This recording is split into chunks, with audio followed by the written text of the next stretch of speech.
Foundation. Some may be fluid, cream, emulsion, gel, mousse, spray-on, compact cream powder, pressed powder and loose powder. Some of the finishes may be covering, semi-covering, transparent, translucent, adaptable. Some can be moist, matte and have a velvety texture. Some may even contain protection from free radicals and the harmful effects of UVA and UVB rays. But it's important to know the correct choice will always result in a smoothed, radiant, fresh and even complexion, which will give you a beautiful makeup. The latest trend in foundation is, of course, mineral makeup. We see mineral makeup everywhere, don't we? Now, if you are buying or using your mineral makeup because you like the look and the feel of it, then that's fantastic. But I'd like to add, if you are using it because of the words pure and natural, then you really need to do some research on the brand that you are using. Some brands, it seems, are indeed all natural minerals and some aren't natural at all. Keep in mind that minerals like zinc oxide and titanium dioxide have been common in foundations for decades. Technically, any makeup that has these ingredients can call itself a mineral makeup.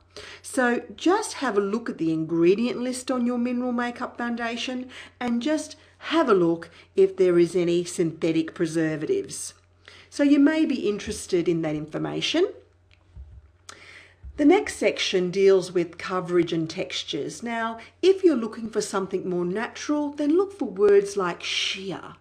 If you're looking for something that's going to give you a lot more coverage, words like matte will do that. Always check your foundation by placing a little on your jawline. And this was, of course, we went through this in our face and complexion section, which was previous. Make sure also that it matches your face and your neck. And for most applications, commence at the center of the face and blend outwards. The same amount of coverage may not be necessary all over the face. Sometimes when your foundation does not go on well, your skin may need exfoliating. So have a look at that. And when you're applying your foundation, you can apply it locally as well as the whole face. So let's look at some applications now. And we're going to go through firstly the applications of the liquids. So the creams, the fluids, emulsions and mousse. And the application is always after skin preparation. So apply with your fingertips, sponge or makeup brush in dabs on the face. With light, quick touches, use your fingertip sponge or makeup brush and work your foundation starting from the center of the face and work outwards. Now we're applying it onto the face, not rubbing it in. So light, quick touches are very important. Blend with your fingertips or sponge, working downwards and outwards. I advise that you don't apply foundation on your neck or under your chin. Just use your sponge to blend it past the jawline. You can, of course, apply it to your neck if you wish, but just be mindful of your clothing. The sponge, of course, can be utilized throughout your makeup application. Now, the note down here is about the eye area and sun protection. We said earlier that after preparing the skin, that's when you put your makeup on. So if you need extra sun protection, it goes on before your foundation. Or maybe it's a good idea to invest in a day cream or day lotion that has a high percentage of sun protection in it. The eye area. Now you can of course put your foundation around your eye area, but I recommend that you use a specific product for around the eye area that respects the eye area's integrity and it keeps it from getting dry and taut. So although you can do it, I will go through a product that I prefer you to use around your eye area in the next segment. The next product are your pressed powder creams. So again, you apply this product with your provided sponge, and in light, quick touches, you use your sponge in an upward movement. Blend your sponge working downwards and outwards, and again, the neck area, and you can use your sponge throughout the whole process. Some of these products, if you use them dry, they can give you a matte and powdery finish. Some you can use wet, and that will give you a silky or transparent finish. And again, the same goes for the eye area and sun protection. Powdered, mineral or loose powders, again after preparing the skin. Now, the best way to apply these powder foundations is with a kabuki brush, or a brush with a stiff or compacted bristles also make for a great blending tool. Dip your makeup brush into the loose powder or swirl it on the pressed powder. Then shake off any excess. You only need a small amount on your brush. Tap off the excess, swirl the brush on the back of your hand to push the powder into the brush. Apply the foundation by working from the edge of your face inwards.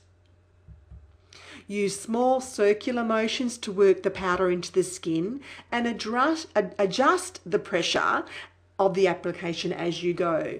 Use firm pressure where you need more coverage and lighter pressure around the nose, lips and wrinkles.